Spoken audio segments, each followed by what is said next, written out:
E aí, sou o Demartini, estamos hoje aqui em novo treino com vocês, ainda estou em Palmas, no Paraná. Por que treino? Quem não viu o nosso vídeo passado, vocês devem encarar essas aulas como um treinamento para vocês evoluírem profissionalmente, assim como um atleta tem que evoluir treinando. E atleta, para evoluir, tem que treinar todo dia. Vocês, para evoluírem profissionalmente na área de segurança, de meio ambiente, precisam treinar todo dia. E as aulas aqui da Escola da Prevenção, uma ótima forma de vocês conseguirem ter acesso a um conteúdo gratuito que vale a pena vocês conhecerem. Estive pensando no tema do nosso treino de hoje, dando uma continuidade daquela foto, né, que eu tirei quando eu estava vindo de Chapecó, em Santa Catarina, para Palmas, aqui no Paraná, em que eu acabei visualizando um animal, um felino supostamente ameaçado de extinção e que estava atropelado na rodovia, né? E aí eu me lembrei que esse assunto tem muito a ver com o quê? Com a comunicação de risco. Por quê? A comunicação de risco é um assunto que cada vez ganha mais destaque na gestão ambiental e na gestão de risco. A comunicação de risco, entre outras coisas, ela serve para alertar sobre um risco específico, ou serve para acalmar sobre um risco específico. Também serve para mudar o comportamento das pessoas em relação a algum risco.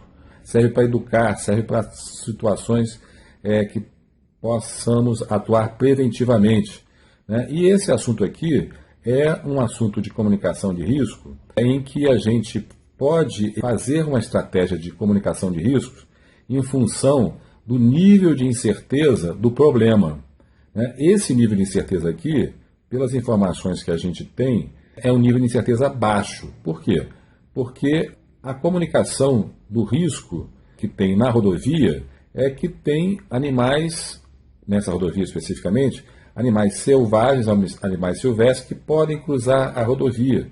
Então, as pessoas que estão trafegando têm que diminuir a velocidade ao trafegar por essa área onde passam esses animais, né? E tem a sinalização ao longo do trecho todo. É uma incerteza de risco baixa, porque você só com a sinalização você consegue entender, confiar naquela informação e poder ter uma atuação em cima disso. O que são níveis de incertezas em relação à comunicação de risco? Os níveis de incerteza eles podem ser baixo, médio ou alto em relação a um problema específico. E por que esses níveis de incerteza eles variam? Eles variam porque o risco ele pode variar em função da diferença que tem entre estimativas, né? Pode variar também em função da complexidade do problema. Nesse assunto, o nível de incerteza é baixo, porque a gente consegue entender facilmente, através de uma sinalização da rodovia, que ali é importante se trafegar com a velocidade baixa nos veículos, porque há animais na pista que podem cruzar e animais ameaçados de extinção. Então, não há por que não atender a essa sinalização. Quando temos nível de incerteza médio, é porque há grau de incerteza que, além da confiança, eu confio nessa informação, que ali pode cruzar animais ameaçados de extinção. Mas quando o nível de incerteza é médio, eu não posso só contar com a confiança, eu preciso contar também com a credibilidade da informação. Então, por exemplo, um nível de incerteza em relação à disposição final de um resíduo que possa ir, por exemplo, para um aterro sanitário, eu preciso ter a credibilidade que aquele resíduo está adequado em relação à classe dele. Não basta eu falar que aquele resíduo ele pode ir. Eu tenho que ter confiança e credibilidade da informação que eu possa fazer a comunicação correta. E como eu faço para ter uma comunicação de risco correta? em situações em que o nível de incerteza é médio. É importante que eu traga para a avaliação informações independentes e com credibilidade.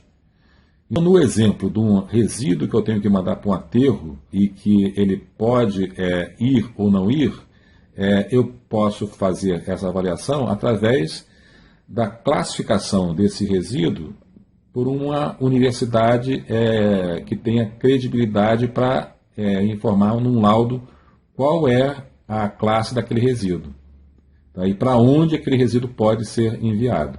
Então aí eu resolvo o problema de credibilidade no nível de incerteza médio.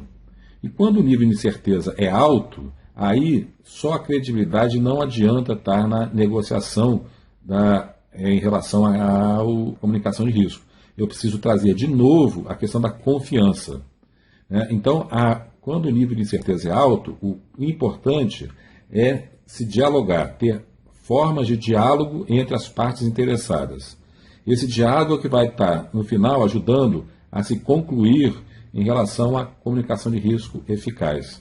Então, por exemplo, há anos atrás foi permitido se colocar metanol, álcool metílico, como combustível nos postos de combustível, quando teve uma crise de petróleo no final dos anos de 1970. O que se fez? O nível de incerteza daquela comunicação era muito alto, porque o metanol, muitos de vocês devem saber, ele é um produto altamente tóxico. Ele foi autorizado a manusear nos postos de gasolina pelos frentistas. Então aí o nível de incerteza para saber se aquela comunicação estava correta ou não, de se fazer um abastecimento com metanol, foi trabalhado em fóruns independentes, onde se reuniu estudiosos, pesquisadores, a população. Com isso se conseguiu fazer uma decisão de qual seria o correto, e a decisão da comunicação foi retirar o metanol imediatamente dos postos de combustível. Então, em função dos níveis de incerteza de um problema, os tipos de comunicação de risco vai ser diferente de um para um outro caso e para um terceiro. Isso vai variar, então, resumindo, em função do nível de incerteza ser alto, baixo ou médio.